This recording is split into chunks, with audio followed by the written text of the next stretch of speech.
Assalamualaikum warahmatullahi wabarakatuh. Waalaikumsalam warahmatullahi wabarakatuh. Oke, masih semangat hari ini semuanya ya? Semangat. Oke, sekarang mata kuliah kita hari ini itu perilaku konsumen dengan topik pembahasan kita sekarang itu faktor yang mempengaruhi pembelian konsumennya. Otomatis kalau dia seperti minat belanja ya. Di sini yang sering belanja siapa? Saya. Kalau mama dengan tanya ya. Udah belanja, kalau nggak belanja gimana rasanya? Pusing. Apalagi kalau misalkan generasi Z ini ya, serba digital ya, mau belanja udah nggak bisa ditanya lagi, nggak bisa di stop lagi selagi ada dananya di akun. Kecuali apa maksud bapak tuh? Kalau udah kita terbiasa berbelanja online, otomatis kan ada perbedaan minat belanja.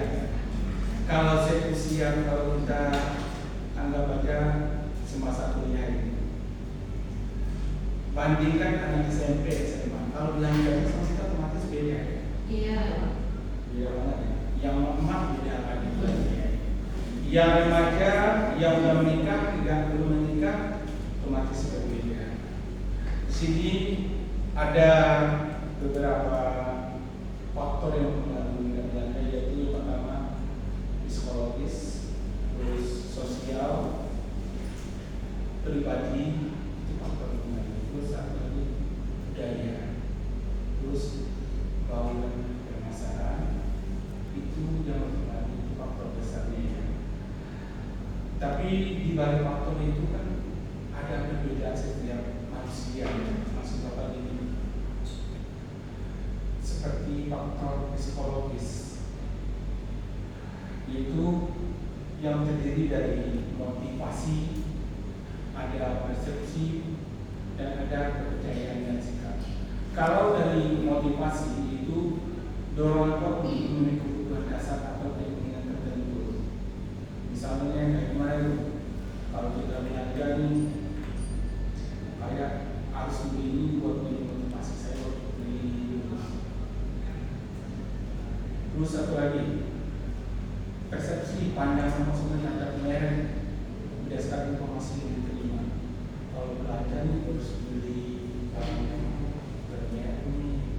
Kalau mau jalan-jalan mau ketemu teman-teman, sebarang ini biar kelihatan percaya diri gitu ya. Karena itu mempengaruhi sekali. Ada yang ketemu itu?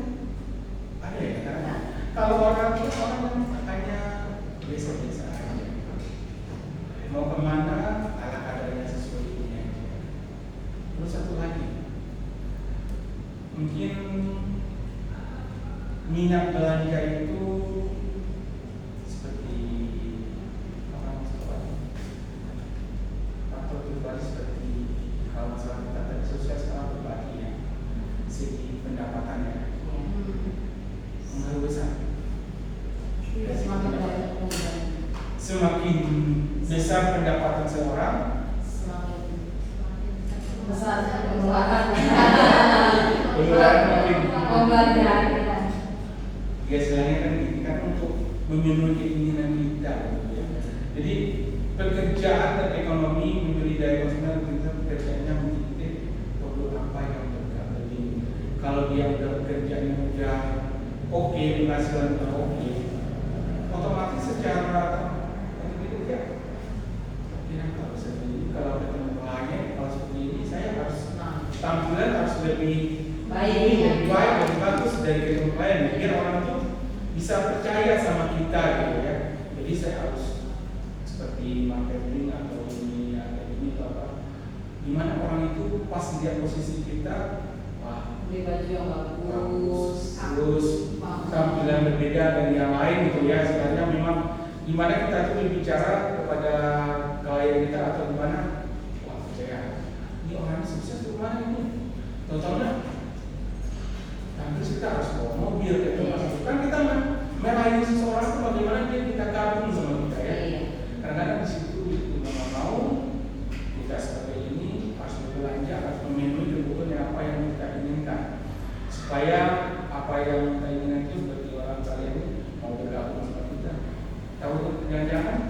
kita mengajak seseorang untuk bergabung, buktinya pada diri kita belum ada.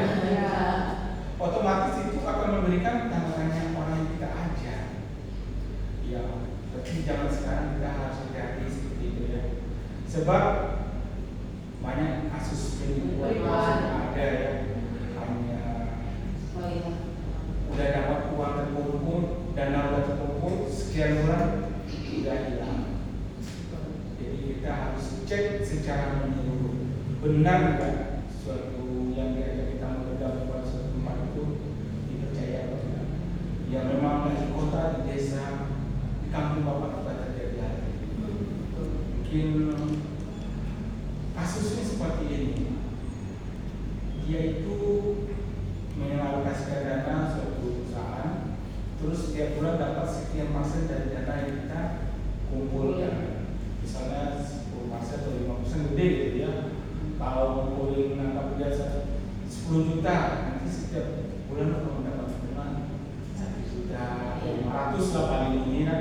Gimana enggak ya membantu itu daripada nabung yang gak jelas. Karena semakin ada buktinya gitu ya. Misalnya si A, otomatis dari kantor punya anggota enggak, ada saudara enggak, atau gimana?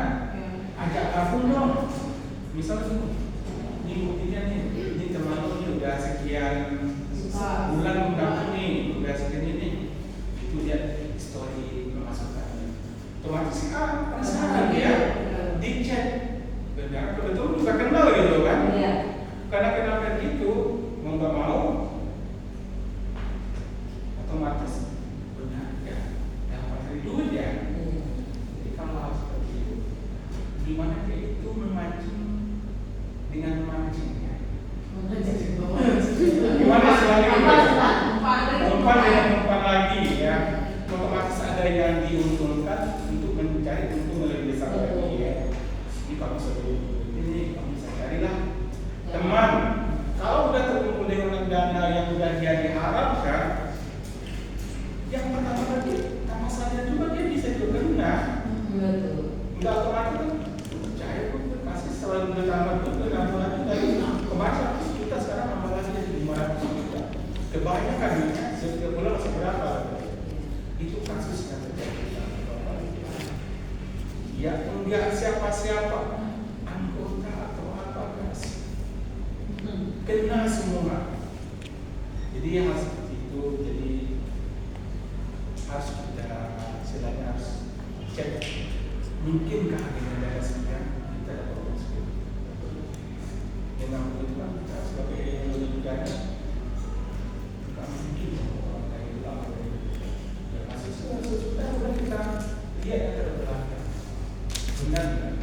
Oke, itu dari kasus 6 terus apa lagi? Kalau anak sekolah mempengaruhi ya. Kalau daya minat pembelian otomatis dari segi penjualan ya. Kalau sekarang kan musim mau masuk sekolah ya. Itu baju sekolah itu kebetulan gimana itu? Itu adik dari bapak itu kan jual pakaian baju sekolah. Kalau udah musim kayak gini nih, harus cari tambah anggota. Berbantu. Bapak secara pribadi lagi main ke tempat di Pluit ya, gitu ya. Pasar tanahnya tahu ya? Pasar tanah. Pasar pasir. Pluit.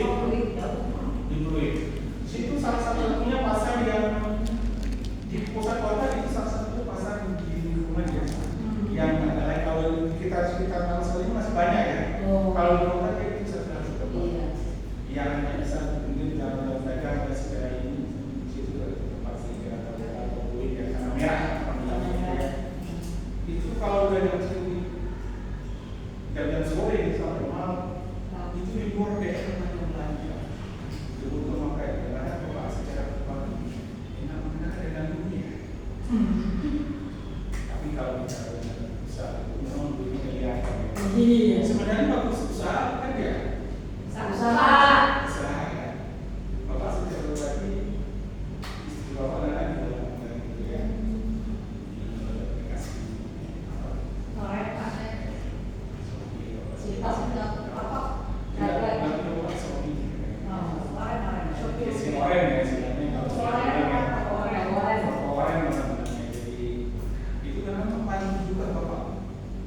kebetulan produknya lama itu muncul lagi produk baru yang Bapak jual.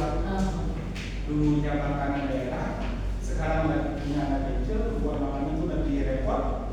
Udah tutup, daripada tutup, nggak boleh tutup toko kata dia. Ada lagi dulu. Ini nggak mungkin, ada aja luar daerah yang besar. Enak juga bisnis ini. Selain yang repot, kita belanja bahan cilik, selainnya apa namanya? Belanja ke toko kita jual lagi apa namanya? Reseller.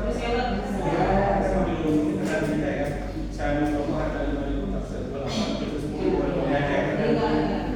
Minat orang kita ya. Itu yang menang kepala. Istri mau senang juga ya. Sudah lanjut aja kamu senang kan kalau belanja biar saya belanja.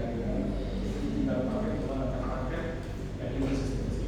Jadi kalau untuk saat ini kalau lagi kerja ya, jangan awalnya selalu mengatakan satu penghasilan aja ya. Sebab kalau hanya mengandalkan satu penghasilan, maka Anda akan siap-siap jatuh miskin. Benar sekali. Kalau hanya kita mengandalkan satu sumber penghasilan, itu terasa banget sebab kita sakit kan nggak tahu ya.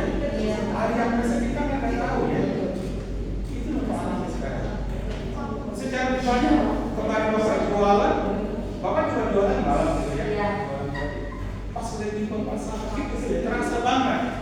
Untung masih terima gaji. Mau mikir gitu. Ya nama kalau tempat kerja kan belum tentu juga ke depannya gimana. Itu yang harus kita paham. Jangan menghasilkan pendapat dari satu saja, harus ada sumber lain. Ya. Oke, lanjut terus. Ambil aja. Sekarang usia menentukan. otomatis benar usia dan tahap hidup ya. Kebutuhan berubah drastis, sering bertambahnya usia benar. Coba. Contoh seperti apa? Dari kecil otomatis kebutuhan ini kalau semakin dewasa makin banyak. Jadi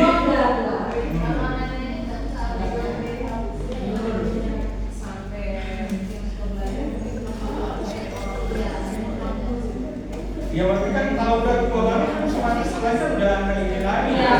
Otomatis saja tergantung dari keluarga ya. Bisa dibantu keluarga. Intinya yang produktif sampai umur berapa kita belanja. Berarti semakin ada tahap puncak otomatis semakin limit. Udah masa udah sampai maksimal misalnya udah 60 ke atas itu udah beda lagi ya bagiannya ya. Kalau menjelang kita umur dari sampai 50 tahun itu masalah kebutuhan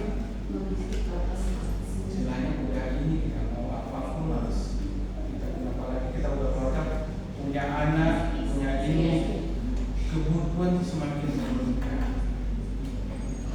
Bandingkan kalau bahkan kalau kita bandingkan yang mau yang punya anak sekolah yang tidak anak sekolah otomatis berbeda. Bapak itu ada di lingkungan Bapak dari tempat jualan itu karena bapaknya usaha, anaknya itu udah diajarkan dari kecil sampai umur dari misalnya usaha diajarkan. Jadi pas dia tamat SMA dia nggak mau lagi sekolah seperti kuliah atau kerja dia nggak mau sebab dia udah duit itu udah terasa dia udah berdiam. Sebenarnya salah gimana ya? Kalau segi pendapatan istilahnya ya oke, tapi dari segi pendidikan selagi masih itu mendingan sekolah dulu sampai sekolah sayang gitu ya. Iya. Kalau mendagang ini udah ada menunggu istilah pekerjaan sudah menunggu sudah ada gitu. Jadi apalagi umur masih muda gitu. Bukan dalam jualan secara anak saya mau jualannya kan buat apa kuliah kerja begitu cari duit juga. Iya, betul. Jadi dengan begitu mindset anaknya juga masih begini saja. Nggak perlu. Jadi dengan orang kuliah dengan kuliah dengan tidak kuliah ada Beda. beda. Terlihat. Dari segi mana yang pernah dirasakan? Dari cara dia Berbicara ya, di lingkungan. Terus dari segi mendidik, Iya. mendidik ya, seperti anak berbeda sekali. Terus apa lagi? Cara pandang berbeda. Gimana? Otomatis berbeda ya. Kadang-kadang ada kita lihat di lingkungan orang itu berpikir tanpa melihat ke belakang semua efeknya ada yang di belakang yang nggak tahu ya. Yang penting selesai hari ini dulu, masalah belakang teraja. Jadi itu yang kebanyakan terjadi. Apalagi generasi sekarang kalau kita lihat di lingkungan itu pergaulan ya. Anak sekolah kalau perhatikan kalau udah malam karena bapak kan madana sampai malam gitu. Bapak datang sampai jam 12 sampai jam 1 malam gitu. Karena di lingkungan bapak itu ya. Itu apakah anaknya diawasi atau enggak? Tapi dia masih usia sekolah. Kebetulan dia belanja sekolah, belanja ke bapak jualan. Lagi libur deh ke bapak. Masuk sekolah pak. Sesuai di mana? Ada bahan. Nongkrong lah. Ya nongkrong di tempat bapak itu memang ada rekan-rekan nongkrong gitu. Waduh, kayak diawas. Yang namanya apa? Rawan tawuran. Iya. Tawuran. Tahu kan nama bapak di lingkungan sekolah bapak? Udah mulai tawuran, udah mulai gimana gitu ya. Jadi dengan adanya tanpa pengawasan itu yang akan terjadi tanpa ada masuk bapak tanpa melihat anak kita atau ponakan kita. Kalau bisa ada ponakan tuh tolong diingatin sebab kenapa kalau udah jam malam apapun bisa terjadi. Iya pak. Apalagi di lingkungan begal. Iya. Bisa. Begal itu bapak pernah hampir merasakan pandemi karena musim begal gitu ya. Itu orang aja berhenti di depan bapak jadi takut.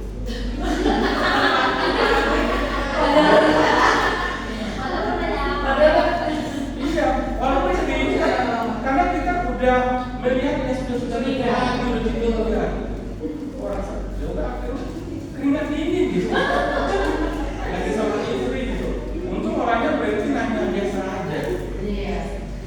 Oke, lanjut sekarang kita faktor budaya. Dari segi budaya seperti kebiasaan atau tradisi. Kalau tradisi seperti contohnya apa? Seperti mau lebaran. Iya, permintaan. Wah, kalau udah mau lebaran kok harga semakin tinggi. Kelapa aja bisa sampai 120 ribu. Karena 15 ribu, 15 ribu masih normal sekarang ya. 13 sampai 15 sekarang masih. Terus apa lagi tradisinya yang sering?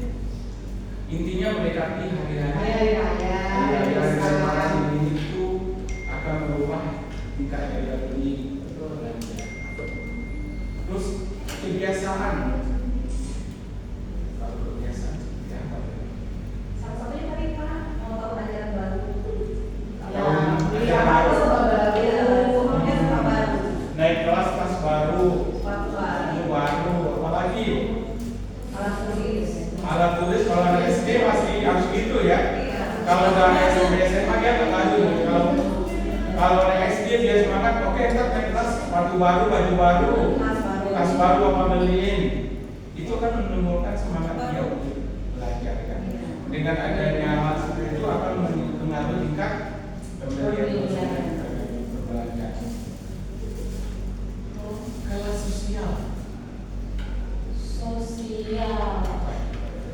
Itu banyak kelas menengah, kelas atas, kelas bawah. Kelas bawah ya.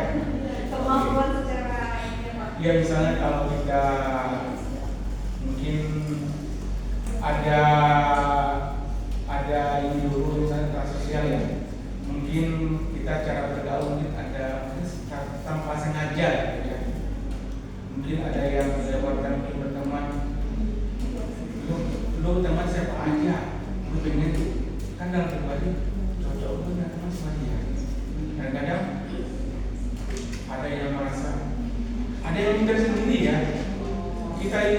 teman-teman, wah dia udah kelas atas Iya. ya.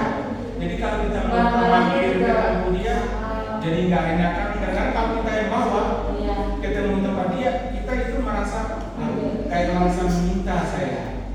Jadi dengan kelas sosial itu kadang-kadang kita merasa minder sendiri. Jadi dengan adanya tingkat perbelanjaan ini mempengaruhi semua seperti faktor budaya, sosial, budaya, subkultur, ada pekerjaan, usia, itu akan mempengaruhi tingkat belanja seseorang. Iya. Mungkin dari sedikit pembelajaran kita hari ini akan memberikan hal yang lebih baik ya, jangan sampai salah dalam penilaian supaya. Kalau kita ini ibu belanja yang dibutuhkan apa yang diinginkan? Iya. Itu yang harus diwaspada. Memang keranjangannya tapi iya. Sama juga. Kita itu kan berpikir bukan pakai logika, Pak. Pakai jari. Berpikir pakai jari. Jadi intinya belanja yang dibutuhkan jangan yang diinginkan ya. Selagi pembahasan Oke, sekian aja yang kita kali Bapak hari ini. Terima kasih atas waktunya hari ini. Assalamualaikum warahmatullahi wabarakatuh.